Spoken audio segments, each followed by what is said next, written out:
নমস্কার, স্বাগত সবাইকে আহারে। আশা করি আপনারা ভালো আছেন। আজ আমি বানাবো দই পটল। এর জন্য নিয়ে নিয়েছি এখানে পটল, আছে কাশ্মীরি রেড চিলি পাউডার, চিনি, ধনে ও জিরে গুঁড়ো, হলুদ আর নুন। এখানে বাটা মশলায় আছে কাজু পেস্ট। এখানে ফোড়নের জন্য নিয়েছি শুকনো লঙ্কা, এলাচ ও জিরে। এখানে আছে একটা পেস্ট যাতে দিয়েছি আমি আদা ও লঙ্কা, আর এখানে আমি টক দই ফেটিয়ে নিয়েছি। সবার প্রথমে ভেজে নেব পটলগুলো।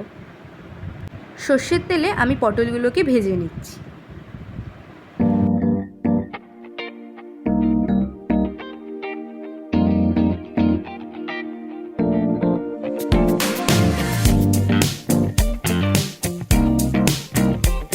এবার দিয়ে দিচ্ছি সামান্য হলুদ আর নুন দিয়ে ভালো করে ভেজে নেব আমি পটলগুলো।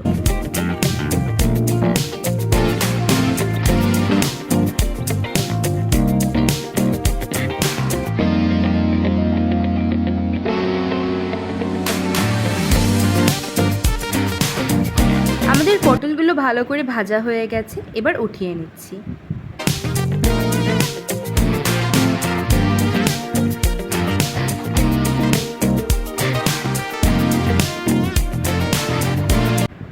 এবার কড়াইয়ে আরেকটু তেল দিয়ে ফোড়নটা দিয়ে দিচ্ছি। এখানে আমি দিয়েছি শুকনো লঙ্কা, গোটা জিরে ও এলাচ। এবার যে পেস্টটা বানিয়ে রেখেছিলাম আদা ও লঙ্কা দিয়ে, সেটা দিয়ে দিয়েছি।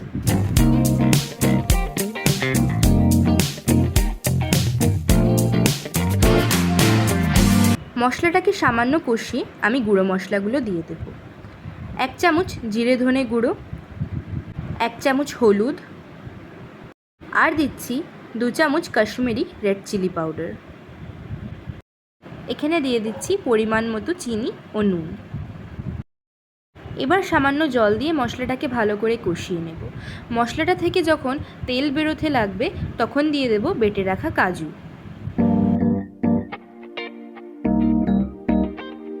কাজুটা দিয়ে দিয়েছি। এবার আমি দিয়ে দেব ফেটিয়ে রাখা টক দইটা।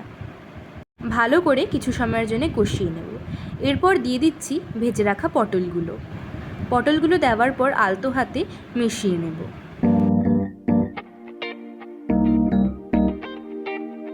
একটু সময় পর দিয়ে দেব পরিমাণ মতো জল। আমি এখানে বেশি জল দিচ্ছি না, 1 কাপ মতো জল ব্যবহার করেছি। ঝোলটা যখন ফুটতে লাগবে তখন বুঝবেন আমাদের দই পটল কিন্তু রেডি। একদম শেষে দিয়ে দিচ্ছি ঘি। আপনারাও বানান সহজে দই পটলের এই রেসিপিটা। যদি আপনাদের ভালো লেগে থাকে আমায় কমেন্টে জানাবেন, আর চ্যানেলটাকে লাইক, শেয়ার ও সাবস্ক্রাইব করতে ভুলবেন না। Thanks for watching.